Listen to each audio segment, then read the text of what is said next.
ষষ্ঠ শ্রেণী তোমাদের বাংলা যেগুলো দ্বিতীয় পর্যায়ক্রমিক পরীক্ষায় আসতে পারে, তোমাদের বাংলা বই খোলো, সেখানে দেখো যে সূচিপত্রে যে সেকেন্ড পেজটা রয়েছে, এই চিঠি থেকে শুরু করে এই পাতার আশীর্বাদ এতটা এর মধ্যে থেকে সিলেবাস তোমাদের কোনো কোনো স্কুলে কম বেশি হয়। তো ইম্পর্টেন্ট যে প্রশ্নগুলো আছে সেগুলো আমি বলে দিচ্ছি। প্রথম চিঠি থেকে শুরু করছি। চিঠির তোমরা দেখবে 2-2 এবং 2-6 এই দুটো থেকে একটা প্রশ্ন পরীক্ষায় দিতে পারে। আচ্ছা, এবার আসছি পরের পাতাটায়। পরের পাতায় রয়েছে, নিচের দিকে চলে আসো, 9-1 এরা 5 নম্বরের প্রশ্ন আসতে পারে। কবি প্রকৃতির কোন কোন প্রতিনিধির কাছ থেকে কেমন সমস্ত চিঠি পেয়েছিলেন বিশদে লেখো। চিঠির পর যেটা আছে সেটা কি আছে দেখে নেব। আচ্ছা, মরশুমের দিনে, মরশুমের দিনের 2-1 ধান শব্দটি কোন শব্দ থেকে এসেছে, আর 2-4 বসুধারা ব্রত কোন ঋতুতে হয়। তোমরা বইটা খুলে দাগ দিয়ে রাখো, ইম্পর্টেন্ট, এটা পরীক্ষায় দিতে পারে। এবার আসছি পরের পাতাটার। পরের পাতায় চলে আসো 8 নম্বরে। ওখানে লেখা আছে শুদ্ধ বানান টিক চিহ্ন দিতে হবে। আর টিকার মধ্যে এই দুটো টিকা, বসুধারা ব্রত এবং মেঘরানির কুলো, এই দুটোর মধ্যে একটা পরীক্ষায় দিতে পারে। এবার আসছি পরেরটা। না, কতগুলো প্রশ্ন এখনো বাকি রয়েছে। মৌসুমের দিনের 11-1 বাস ডিপোয় অপেক্ষমান যাত্রীদের ছবি কিভাবে পাঠ্যাংশে ধরা পড়েছে। আর শহর ছাড়ালেই, 6টা শহর ছাড়ালেই দুপাশে দেখা যাবে, শহরের চিত্রটি কেমন তা ছাড়িয়ে গেলে কোন দৃশ্য দেখা যাবে। 11-7 এই রাস্তার ওপরই এক ভারী মজার দৃশ্য দেখা যায়, মজার দৃশ্যটি কেমন তা নিচের ভাষায় লেখো। এবার আসছি পরেরটা।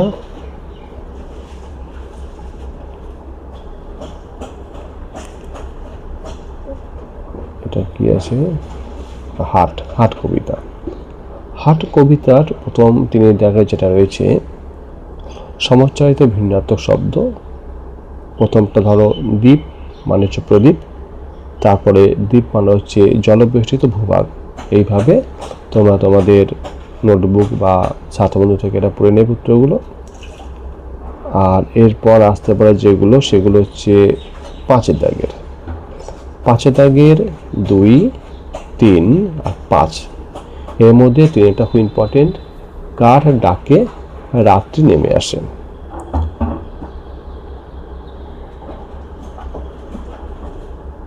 মাটির ঘরে 1 মিনিট দেখি আগে কিছু বাদ গেল কিনা। হ্যাঁ, একটা বাদ গেছে।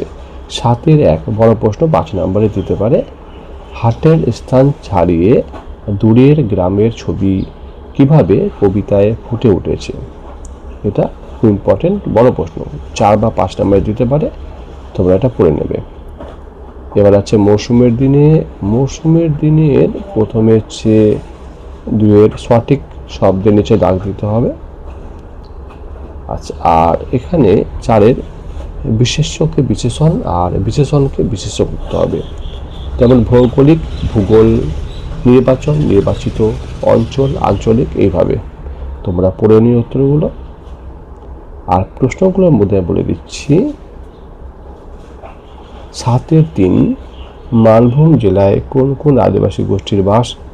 7-5 দেয়াল চিত্র করার জন্য কি কি উপাদান ব্যবহৃত হয়। 7-1 মোরগ ঝুটির চালচিত্রে আর কি কি নকশা থাকে। এরপর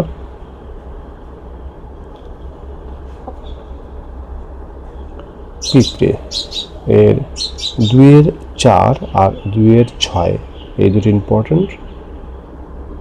পরের পাতা চলে আসি। কোশ্চেনের মধ্যে 10-1 পিঁপড়ের ভাষাহীন চলাচলের মধ্যে বিনিময়ের ভঙ্গিটি কেমন। 10-2 মাটির বুকে যারাই আছি এই দুদিনের ঘরে।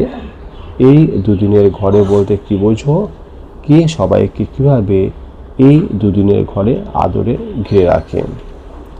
10-6 এই কবিতায় কবির কিরূপ মনোভাব প্রকাশ পেয়েছে তা বুঝিয়ে দাও।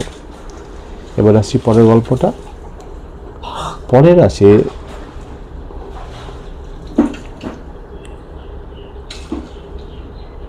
আচ্ছা ওই ফাঁকি গল্পটা খুব ইম্পর্টেন্ট গল্প। 2-এর শূন্য স্থানগুলো করে ভালো করে। আর চলে আসছি পরের পাতা, যে প্রশ্নগুলো ইম্পর্টেন্ট সেগুলো হচ্ছে এখান থেকে 8-এর দাগের 1, 3 এবং 4 আম গাছে কেন ঠেকো দিতে হয়েছিল? 4-এটা খুব ইম্পর্টেন্ট। গাছটিকে নিয়ে খেয়ে ফেললো কিভাবে? 9 দাগের 3 তুই করবি বাগান, বাবা কেন এমন মন্তব্য করেন? এটা ইম্পর্টেন্ট। 9-5-এরটা আম গাছটি কিভাবে গোপালবাবুর বাড়ির নিশানা হয়ে উঠেছিল? আর একটা প্রশ্ন মানে বাদ গেছে একদম। 9-11টা হবে যে গাছটি কিভাবে পরিবারের সকলকে ফাঁকি দিয়ে চলে গেল। হ্যাঁ, এটা দিতে ভুলে গেছি দাগ দিতে।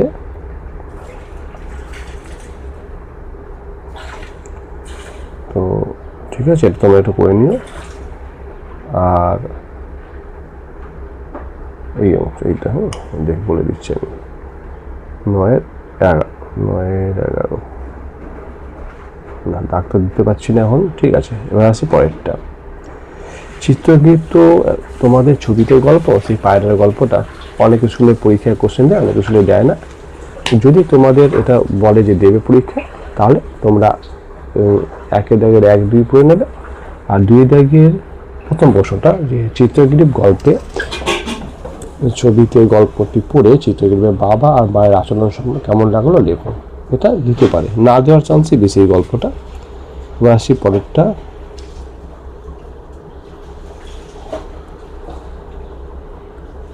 আশীর্বাদ গল্পের 2-এর 2 পিঁপড়ে কোথায় আশ্রয় নিয়েছিল? 2-এর 8 শরতের আশীর্বাদ তোমাদের উপরে ঝরুক, কে এমন কামনা করেছিল?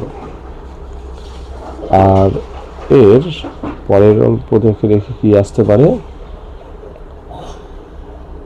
4-এর সকর্মক এবং অকর্মক ক্রিয়া চিহ্নিত করো। 5-এর সন্ধি বিচ্ছেদ করো, খুব ইম্পর্টেন্ট। এর আগে একটা সন্ধি বিচ্ছেদ দিয়েছিলাম, এই দুটোকে করে নেবে, এখান থেকে 3-4 নম্বর পেতে পারো। আর বড় প্রশ্নের মধ্যে যেগুলো আছে বলে দিচ্ছি। প্রথমে রয়েছে 11-6 প্রকৃতির বুকে শরতের আশীর্বাদ কিভাবে ঝরে পড়ে? 12-2 পিঁপড়ে গাছের পাতায় আশ্রয় নিয়েছিল কেন? 12-5 তাই আজ বেঁচে গেলাম, বক্তার আজ বেঁচে যাওয়ার কারণ কি?